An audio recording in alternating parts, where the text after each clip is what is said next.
Tantangan global di tengah pandemi virus corona atau COVID-19 yang terjadi saat ini, semua tahapan pendidikan harus dipastikan berjalan, salah satunya pendaftaran peserta didik baru atau PPDB.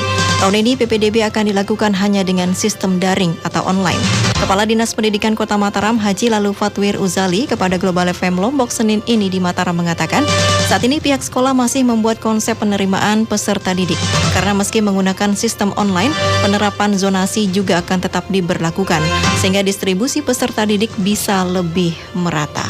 Contohnya misalkan ada anak yang harusnya dekat dengan sekolah, akhirnya tidak bisa masuk di sekolah. Nah, itu yang masalah-masalah yang dulu itu kita akan coba untuk selesaikan tahun ini, karena ini yang tahun yang kedua kita pakai zonasi. Nah, sekarang ini PPDB tingkat sekolah itu artinya kepala sekolah mengkonsep mana yang akan kira-kira masuk ke sekolahnya. Jangan sampai mereka saling nanti ke depan bilang saling rebut. Nah, sekarang ini dia diskusi. Jangan sampai besok kok murid saya diambil oleh kepala sekolah ini dan lain sebagainya. Nah, nanti setelah konsep ini selesai yang kedua, kita baru akan rumuskan kembali di tingkat dinas pendidikan. Kita bicara antara K3S, MKKS, atau mungkin seluruh kepala sekolah. Ya, nanti kita akan bicarakan. Nah, yang berikutnya setelah itu baru kita akan, kalau kita sudah fit itu di tingkat dinas, baru kita akan ajak bicara lurah. Ya, nah, nanti lurah akan kita ajak bicara.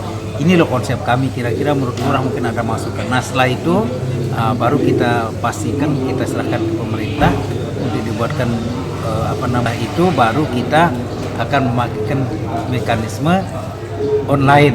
Ya, online itu bisa orang tua dari rumah, bisa juga sekolah. Ya, sekolahnya nanti yang mengonlinekan dia ke sekolah tujuannya. Nah, si A misalkan di SD 1 Mataram. Ditambahkan Fatwir, tahun lalu konsep PPDB yang diterapkan masih menimbulkan sejumlah masalah seperti adanya siswa yang tidak diterima di sekolah berdasarkan zonasi. Namun tahun ini dipastikan PPDB bisa berjalan lancar meski hanya menggunakan sistem daring. Dengan pemberlakuan sistem daring ini, katanya orang tua tidak perlu datang ke sekolah tujuan. Hal ini dilakukan untuk menghindari kerumunan massa. Pendaftaran sistem online ini nantinya akan dibuatkan surat keputusan atau SK. Peserta didik yang akan mendaftarkan diri bisa dilakukan oleh orang tua atau pihak sekolah yang merupakan zonasinya. Tahun lalu dikatakan Fatwir, PPDB biasanya dilakukan dengan dua cara, yaitu online dan mandiri, di mana pendaftaran sistem online dilakukan terlebih dahulu, baru kemudian mandiri.